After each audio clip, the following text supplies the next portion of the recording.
മാന്യതയും മേനിയും പറഞ്ഞാൽ പോരാ, സ്വജീവിതത്തിൽ സംശുദ്ധമായ പ്രവർത്തന ശൈലിയുടെ ഉടമകളാവണം പൊതുപ്രവർത്തകരും രാഷ്ട്രീയ പ്രവർത്തകരുമെന്ന് SNDP യോഗം general secretary Vellappally Natesan.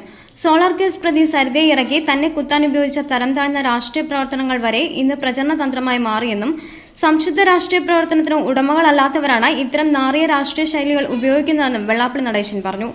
SNDP യോഗം വനിതാ സംഗമ ആഭിമുഖ്യത്തിൽ ആലപ്പുഴയിൽ നടന്ന ജില്ലാ സംഗമം ഉദ്ഘാടനം ചെയ്ത് സംസാരിക്കുകയായിരുന്നു അദ്ദേഹം. പാർലമെന്റ് തെരഞ്ഞെടുപ്പ് വരുമ്പോൾ എന്തെല്ലാം കോലാഹലങ്ങളും എന്തെല്ലാം വാഗ്ദാനങ്ങളുമാണ്. ഇപ്പൊ വോട്ട് പിടിക്കുവാൻ വേണ്ടി സരിതവരെ ഇറക്കി എന്നെ കൊത്താൻ ഉപയോഗിക്കുന്ന അവസരം വരെ നിലനിൽക്കുന്നു. അത്തരം തരം താന്ന രാഷ്ട്രീയ പ്രവർത്തനങ്ങൾ വരെ ഇന്ന് പ്രചരണത്തിന് ഉപയോഗിക്കുന്ന ഒരവസ്ഥാവിശേഷം നിലനിൽക്കുന്ന ഒരു കാലഘട്ടത്തിലാണ് നമ്മൾ ഇവിടെ കൂടിയിരിക്കുന്നത്. സരിതയാര് ഞാനാര്?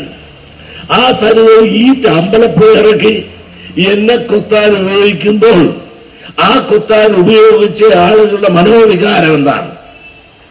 Vellappally Natesan SNDP general secretariat കൊണ്ട് ഒത്തിക്കുക, ഞാൻ പ്രതികരിക്കുക, അതിൽ നിന്ന് പ്രതികരിച്ചു പോവുക.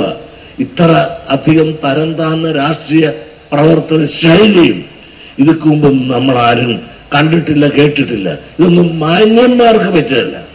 മാന്യത നടിച്ചാ പോരാ, മാന്യത പറഞ്ഞാ പോരാ, മേനി പറഞ്ഞാ പോരാ.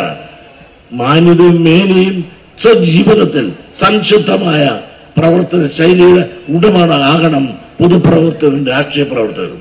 ന്യൂനപക്ഷ സമുദായങ്ങളെ അവഗണിക്കുന്ന രാഷ്ട്രീയ തമ്പുരാക്കന്മാരുടെ കണ്ണു തുറപ്പിക്കാൻ നമുക്ക് കഴിയണമെന്നും വെള്ളാപ്പള്ളി പറഞ്ഞു. കൊമ്മാടിയിൽ നടന്ന സംഗമത്തിൽ SN ട്രസ്റ്റ് ബോർഡ് അംഗം പ്രീതി നടേശൻ, ഗീതാ രാംദാസ് തുടങ്ങിയവർ സംസാരിച്ചു.